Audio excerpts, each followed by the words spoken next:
Si os acordáis del Evangelio del domingo pasado, terminaba Jesús diciéndole a Pedro: sígueme. Después de las 3 preguntas sobre si le amaba, la conclusión de ese diálogo de amistad íntimo con Pedro es: sígueme. Porque el seguimiento es el núcleo principal de nuestra fe y de nuestra religión. Nuestra opción por creer en Jesús nos lleva irremediablemente a vivir con Él, a escucharle, a sentirnos conocidos y a caminar por las huellas donde Él camina. Seguimiento de Cristo es diferente a fe sociológica.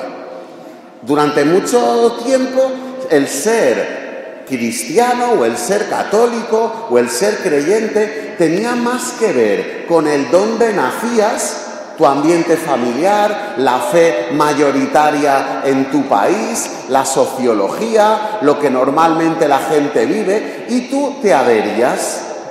Yo creo que estamos en la mejor época de la historia de la Iglesia porque ya no es lo sociológico, ya no es lo cultural lo que nos invita a ser católico, sino la experiencia de conocer al Señor personalmente. Él, como alguien vivo, resucitado, que nos llama a cada uno por nuestro nombre, conociéndonos y amándonos. Este breve evangelio que hemos escuchado hoy sería la definición de qué significa seguir a Jesús, ¿no? Por eso es tan bonito y cada palabra tiene muchísima información, ¿no? Primero, la imagen de Jesús como pastor y nosotros como rebaño suyo, como ovejas. Eso es muy bíblico. ¿Os acordáis del Salmo 23? El Señor es mi pastor, nada me falta. Ese salmo que en muchísimos funerales se lee, se proclama, se canta. Para Israel, pueblo mediterráneo, es muy común la imagen del rebaño, porque en esos campos áridos el buen pastor de las cabras o el buen pastor de las ovejas va ahí cuidando y buscando a su rebaño, ¿no? El Señor nos ve como un colectivo de ovejas. En el juicio final, en Mateo 25, separa las cabras de las ovejas, pero no nos tenemos que quedar con esa imagen un poco gregaria, un poco masa, un poco a granel, porque enseguida dice: ¿quiénes son mis ovejas? Las que escuchan mi voz. Y ahí ya nos podíamos preguntar: ¿yo dónde escucho la voz del Señor? O preguntarme: ¿la he escuchado alguna vez? Tuvimos una reunión aquí en esta semana preparando el Evangelio y pregunté: ¿habéis escuchado la voz del Señor? Y una señora muy graciosa decía: yo no. Yo es que así oírla, no. Digo, pues menos mal, cariño. Porque si escuchas voces, estamos mal, ya de verdad. O sea, oír la voz del Señor no es Vicente. O sea, yo oigo una voz así y os digo que me muero del miedo, por la pata abajo, ¿sabes? O sea, es verdad, oír la voz del Señor no es oír fenómenos paranormales. Oír la voz del Señor, hay un lugar muy privilegiado que la Iglesia nos lo informa con mucha claridad, que es, y ya lo decía San Jerónimo al principio de la Iglesia, escuchamos la voz del Señor cuando leemos su palabra. De hecho, en la proclamación hemos dicho: palabra de Dios. Y hemos contestado todos. ¿Qué hemos contestado? Palabra de Dios, te alabamos, Señor. Luego yo he proclamado el Evangelio y he dicho: palabra del Señor, gloria a ti, Señor. O sea, palabra de Dios, no penséis que nos va a decir Él nada fuera de lo que contienen los Evangelios.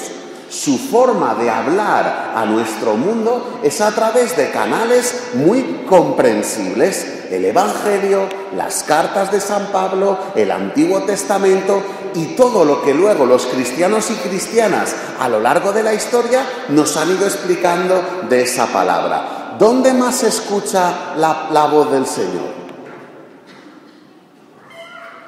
En el corazón, ¿verdad? Si tenemos un corazón sensible y una conciencia bien formada, Dios nos habla muchas veces con intuiciones que no vienen de nosotros. Es lo que San Ignacio llamaba mociones del espíritu, que es, tú estás tranquilo y de repente dices, voy a llamar a mi madre. Y uno dice, voy a llamarla. La llamas y justo tu madre está en ese día lloroso, cariño, gracias por la llamada, es que estaba muy sola, no sé qué. Y tú dices, menos mal que la he llamado. ¿Eso os ha pasado alguna vez? O sea, que notas como estímulos que vienen de dentro y siempre en la línea del amor. Porque podemos tener otros estímulos que sea de chori, ¿no? A mí me pasó... me confieso, me pasó en la ermita del Rocío en Huelva. Fui yo al Rocío, soy hermano rociero, no de los que suben para rezar la salve porque no hay brazos que me aúpen. Decían, al cura gordo no, al flaquito, íbamos siempre dos. Y sabéis que en el Rocío hay un momento en que suben al cura y le reza. Decían, al Vicente no, al otro. Bueno, pues yo estaba en la sacristía de la ermita del Rocío, celebrando con un montón de curas, obispos, y ¿sabéis lo que vi en la sacristía de la ermita del Rocío? Una bandera del Valencia, una bufanda que ponía Valencia el mejor club del mundo. Después de ayer puedo decirlo, ¿no? 5-1, ole, manita. Bueno, pues yo la vi y dije, ¿esto qué hace aquí? Esto no es un objeto litúrgico, ¿esto qué hace aquí? Dije, esto me lo ha puesto la Virgen para mí. Y la enganché y me la llevé, en serio. No, o sea, no sé yo si me tendré que confesar, pero es que hace una bandera del Valencia en la sacristía. Yo dije, gracias, Blanca Paloma, ¿no? Bueno, eso es una moción del espíritu, pero no sé si es del espíritu bueno o del espíritu malo. O sea, para saber discernir si quien me habla es Dios o el maligno, tengo que contrastar lo que intuyo con lo que dice la palabra de Dios. O sea, si lo que dice la palabra de Dios es amor, es servicio, es elegir los últimos puestos, es perdonar, es no juzgar, es compartir. Si lo que intuyo va en esa línea, ¿será que me habla Dios? En este caso de la bandera, no lo sé. Pero bueno, allí de verdad que si estaba tirada en cualquier sitio, será que mucho valor no tenía. Y yo amé mucho recogiéndola a toda la afición valencianista, ¿no? Somos ovejas que escuchamos la voz del Señor. Un paso más, yo las conozco.